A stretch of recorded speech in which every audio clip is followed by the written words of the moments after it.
Howdy, welcome to the Help College Prep Writing class. My name is Eric Fish. I'll be teaching the course. Hopefully you've got your folder and you've seen the agenda for uh, day one here. The first thing you're going to do is watch this video, which hopefully you're already doing, or we got big troubles there. But what I want to do is go over the syllabus real quickly and kind of go over how the general schedule is going to work so you can kind of see the general pattern to the course. I'm not going to read all this to you. You're capable of reading. There's my email. That's where you're going to submit material. Schoology does have a Dropbox function, but I'd rather you send it to my Gmail. Makes things a lot easier for me. Plus, we've had some problems with Schoology Dropbox in the past a little bit. At least I have. Maybe other instructors are doing better with it. But we're going to try and do it through email. That way, I also have your email address, and we're kind of in regular communication that way. College prep writing. Guess what you're going to do in the class? You're going to write, right? Kind of start with the 5-paragraph essay, but we're going to quickly move beyond that to research essays using MLA and APA format. By the end of the class, you should be able to write pretty decent essays, and you should be ready to move on to college level writing. Whether you're going to go into a dual enrollment course next year or you're actually going to go into a regular college class, well, they're all regular college classes, but you're going to go to a college class straight away, should be good, able to function at it. The desired outcomes come from the Tennessee Board of Regents. If you're not familiar with higher education in Tennessee, there's two governing boards. One's the TBR, Tennessee Board of Regents. They do community colleges and many of the state four-year schools like ETSU or Tennessee Tech. And you also have the UT system where you have, UT Knoxville, UT Chattanooga, UT Martin. So it's kind of odd in Tennessee that you have two systems like that. They both kind of have the same ideas. After you're done with the class, you should be ready to be able to do all these things here. Again, I'm not going to read all those to you. You can read those. Some important information. Everybody should be bringing a laptop or a device to class every week. You should be able to use it at home, too. Your mobile device should be able to function with Google Docs or Microsoft Word. Probably with Google Docs. We're going to be using Google Docs for peer reviews. So even if you have Word, you're going to have to work with Google Docs a little bit. Google Docs is free, right? So that's a good thing. We're going to be posting things on LinkedIn. It's kind of like a Facebook for people looking for jobs or who have jobs. But it's a more professional side. You're not going to post what you did on spring break or something there. Or, here's me at the beach. It's like, that's not quite what it's for. It's more for you're a professional student. You're going to post the work you do in this class on that site. And of course, we're just an internet class, so I'll be sending you to other internet sites. It doesn't mean you got to be on the internet constantly all week. It kind of depends what writing program you have. But you do need to be able to access the internet, obviously. One important thing, you're going to post all your final writings on LinkedIn. It's going to be on the open internet. Don't write down anything you don't want other people to read, right? I don't think there's millions of people trolling LinkedIn just to see your work, but your parents might, or your grandparents. And, if you write something about them, they may be careful. Probably going to take about 2 to 4 hours of homework. Depends how fast you read, how fast you write. I'm kind of a slow writer, so I might be on the 3 to 4 hour side. Some basic course policies, and pretty much any syllabus is going to go through the same basic ideas. Got to show up, got to do the work, got to behave. Don't be a Mr. or Mrs. Poopyhead. And you need to ask questions. If you have a problem, especially in an internet class, you got to ask it. Even if it's a dumb question, that's not your problem. It's my job to answer your questions and make sure you know what you're supposed to be doing, right? And the worst things that happen in internet classes is when a student kind of goes, well, I don't want to be a bother or something, and they don't ask questions, and it just gets worse and worse and worse. Don't want that. Got a question, ask it quickly, and don't be shy there. All work's going to be word processed. If you're going to use Google Docs, you're going to have to download it into Word for me and send it that way, which is not a big deal. I can show you how to do that pretty quickly. So if you don't have Word, don't go out and spend hundreds of dollars. Just use Google Docs. Make sure you save your work. Even if you're on Google Docs, if you have a little brother or little sister, like many of you do, and they get on your Google Docs and delete stuff, you're out of luck, right? My son likes to poke at computers still for some reason, and he might actually delete some of Haley's, which can be a problem. But Haley's going to have that backed up to her computer. She's going to have,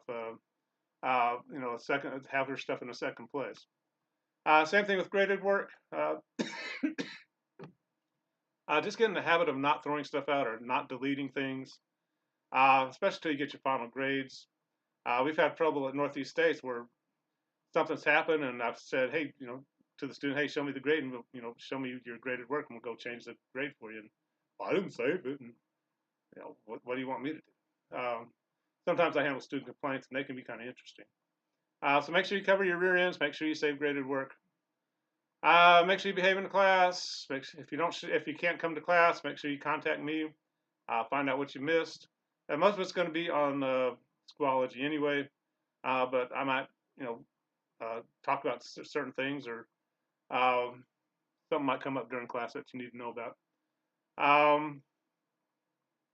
If you have, make sure you talk to me about problems. If you just start turning essays in late, you'll get a 15% reduction in the grade.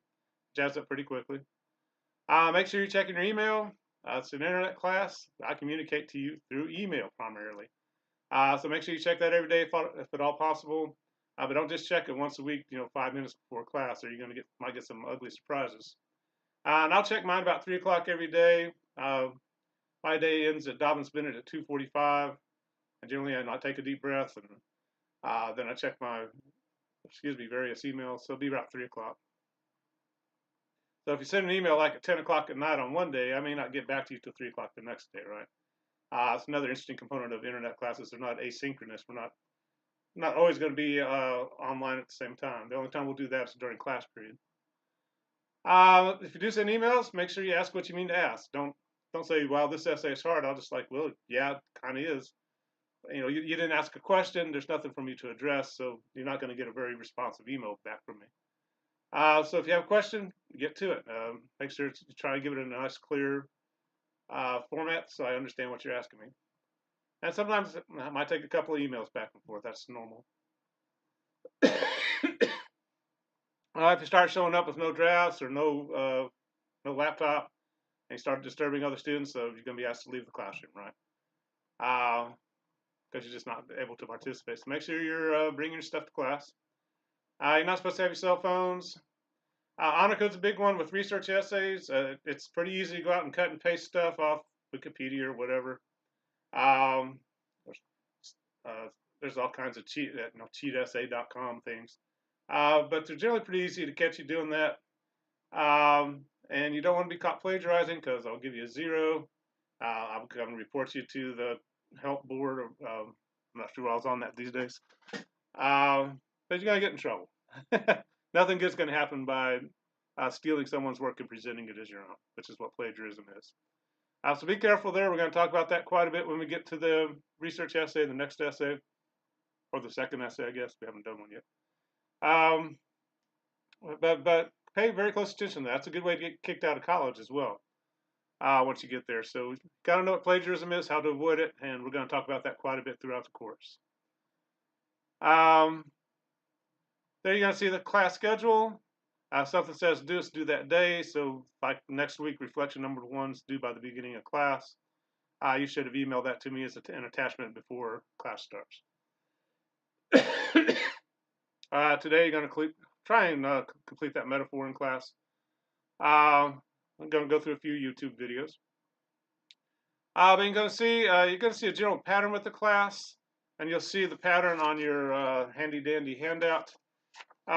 Every assignment's going to start with pre-writing, where we do reflection and some exercises.